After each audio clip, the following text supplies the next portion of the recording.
she brings something up and it's an argument, it's because she brings it up with the intention of trying to win against you versus trying to solve a problem and take ownership for her part of it. You're now in an argument.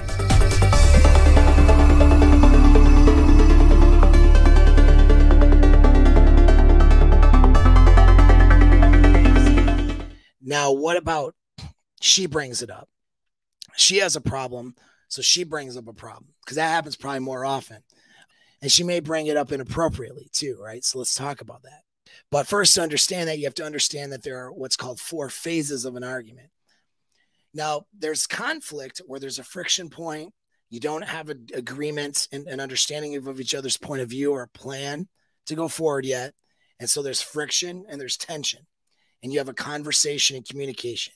It's not technically an argument because you're both on the same side of the table where you're both willing to admit each other's faults and it's not about who's right, who's wrong. It's about solutions, right? That's a discussion.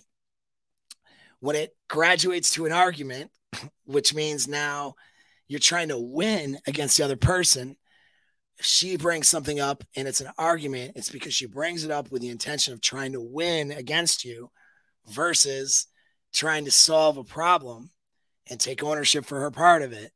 You're now in an argument, okay? Whether you want to be or not, you're in that. And the phrase "don't argue with a woman" does apply here. Okay. So what are you going to do? Well, first you have to understand the phases. So phase 1 is attack and defend. All right. So when 2 people argue, they're trying to win, defend themselves, attack the other person. That's the thing. That's phase 1. Never participate in a discussion when she is mentally in phase 1. Don't allow yourself to get roped into this attack defend thing. This is especially true over things like text message, when it can be depersonalized and the communication can be depersonalized through a screen, and you're going to text now back and forth. And the goal of the conversation and the texting isn't to try to come up with solutions and take ownership. The goal is, to win over the other person. Then that's not going to work, especially for you guys. But that is how you will create massive negative experience and feelings. Phase 2 is effective repair. This is where it's like, okay, I shouldn't have said that, or okay, I'm all right, whatever. There's some of that might happen in this phase. They're not willing to concede their points, concede the argument. They're not wanting to attack you anymore. They're still going to defend themselves and their point. They still think that they're right and righteous and unwilling to take any responsibility for any fault, other than maybe some attacks that were out of line on you during phase 1. Now, phase 3 is collaborative mode. This is where she's actually willing to collaborate with you. She still thinks she's right, and she's still self-righteous in her opinions. She's still very cautious about being seen as a bad chimpanzee, and she's still not wanting to take blame for things, okay? It's still about her being right. It's not about solutions yet. But she's at least willing to talk with you and hear your side of it.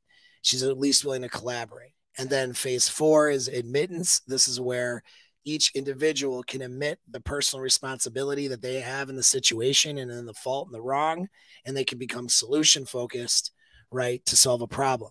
Phase 4 is now you're in a healthy discussion, right? A healthy discussion involves both individuals being willing to say, I could do this better, or I did this wrong when needed. And then focusing not on who's right or who's wrong or trying to win, but being on the same side of the table and being solution focused. That's phase 4. Emotionally, when she's hurt or distraught or whatever, her fight or flight mode won't allow her to do phase 4 right away. So what you do is you essentially soft next her until she can. Now, a soft next is not stonewalling. Some people do this soft nexting the wrong way. Those of you have heard the term before, where you basically just ghost your partner. That's stonewalling. You don't want to do that. So when she is in this spinning around conflict mode, you need to exit that conflict until she can have a healthy discussion with you. So there's this conflict, right? Or there's a boundary crossing. There's something you're in disagreement with or whatever, or there's a friction, right? You need to have, okay, how do I want this to be solved, at least an idea of it. You may not have the full plan in place because you might need more information from her, but you have an idea of how you'd want to proceed. Hey, if she says this or this, maybe I want to go in this direction versus this direction, whatever it is. Okay. So don't just show up unprepared, having not thought about it, having thought, because it's your job as a man to lead this into a productive place.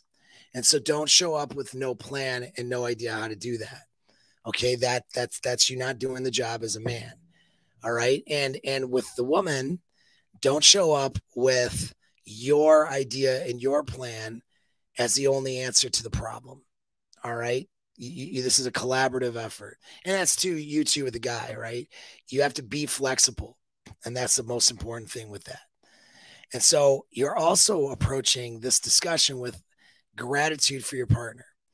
So pre-hand of this argument, think about, even if you have to do it as elementary level of, I'm going to list 5 things I appreciate about him in my own head, or write it in my journal before I show up to this discussion. Maybe you guys start off with 5 things and you list them, which sounds super dumb and whatever, but it works for some people. If that's your relationship, that's fine. You know what?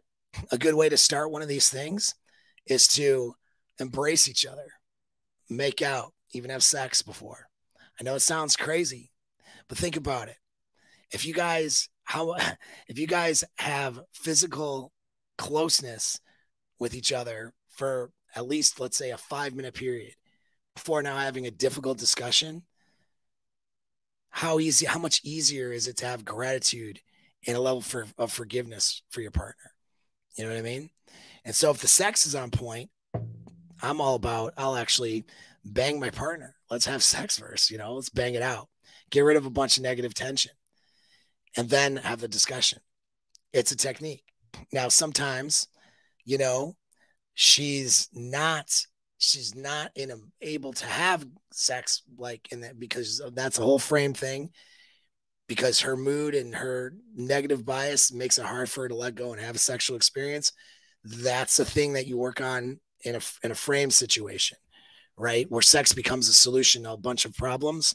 That's a reframing of how sex should be in your relationship, but that's a whole nother topic here, right? So you show up with appreciation for your partner, and she should show up the same way. And you need to vocalize this too. You may need to literally train your girl how to have these discussions. You may have to say, look, just come here, sit in my lap, and you just embrace her for a while and tell her, I love you, right? And you love me.